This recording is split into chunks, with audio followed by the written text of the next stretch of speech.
നമ്മുടെ ഹൈഡ്രോളിക് സിലിണ്ടറിൽ part number 1 ട്യൂബാണ് create ചെയ്യാൻ പോകുന്നത്.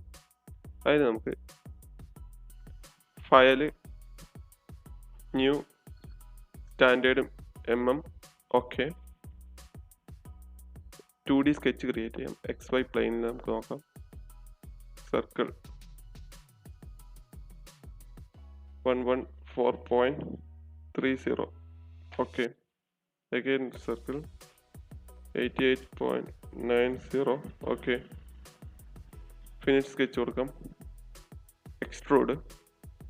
എക്സ്ട്രൂഡിൽ ലെങ്ത് വന്നിട്ട് 362.50 ഓക്കെ.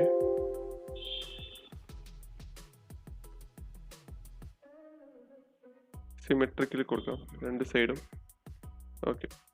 ഇനി നമുക്ക് ഇൻസൈഡിൽ ഒരു സ്കെച്ചും കൂടി ക്രിയേറ്റ് ചെയ്യണം.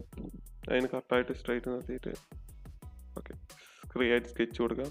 ഒരു സർക്കിൾ ഡയമീറ്റർ 101.6 mm.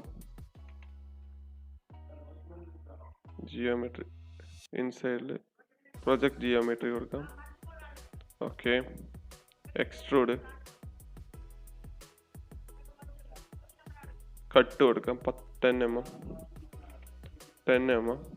ഓക്കെ.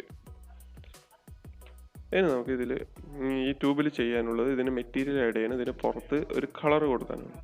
അത് നമുക്ക് അഡ്ജസ്റ്റിൽ കൊടുത്ത് അഡ്ജസ്റ്റ് കളറിൽ ഇതിൽ അതിൻ്റെ ഫേസ് സെലക്ട് ചെയ്ത് കൊടുക്കാം. ഏതെങ്കിലും ഒരു സ്യൂട്ടബിൾ ആയിട്ടുള്ള ഒരു കളർ സെലക്ട് ചെയ്യാം ഓക്കെ. നമുക്ക് ഇതിൻ്റെ ഇൻസൈഡിൽ മെറ്റീരിയൽ നമുക്ക് ആഡ് ചെയ്ത് കൊടുക്കാം. നമുക്കിപ്പോൾ നിക്കൽ കോപ്പർ അയൺ ആഡ് ചെയ്തിട്ട് ഇപ്പോൾ നമുക്ക് അതിൻ്റെ അടിപൊളി ഫിനിഷിംഗ് ആയിട്ടുണ്ട്.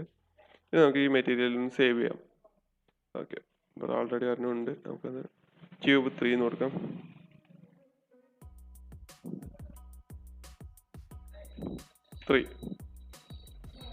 Save okay. ഇനി നമുക്ക് സെക്കൻഡ് പാർട്ടിലേക്ക്